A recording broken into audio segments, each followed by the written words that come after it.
examination on the regulations, navigation, use of the radio, weather, principles of flight and human factors. Proposals are being made to standardize the training requirements across European countries. 70. In addition to the regulation of pilots, gliders are inspected annually and after exceeding predetermined flight times.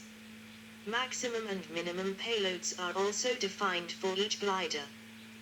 Because most gliders are designed to the same specifications of safety, the upper weight limit for a pilot, after allowing for a parachute, is usually 103 kilograms, 227 pounds. There is also a limit, 193 centimeters, 6 feet 4 in, on the tallest pilots who can safely fit into a typical glider's cockpit. 71. Challenges for the gliding movement. According to the FAI president, gliding as a sport faces challenges in the years ahead. 72. These include time pressures on participants. Gliding typically takes whole days that many people today find harder to devote. As a result, the average age of glider pilots is increasing. 73, 74. In some countries, the need for more land for housing is threatening small airfields. These airfields may also be used for other general aviation activities, and the addition of gliding may be difficult to accommodate. 75. This can limit the number of available airfields and so it can require longer drives to reach them. Airspace. In many European countries, the growth of civil aviation is reducing the amount of uncontrolled airspace. 76. In the US, new security requirements, and the growth of controlled airspace around cities, has also had some impact on where to fly. Competition from other activities. There is now a greater variety of similar sports such as hang gliding and paragliding that may attract potential glider pilots. 74. Lack of publicity. Without coverage by television or popular publications, many people are unaware that gliding is even a sport. Without this knowledge, the public may have a poor understanding of how flying without an engine is possible and safe. 77, 78. Increasing costs.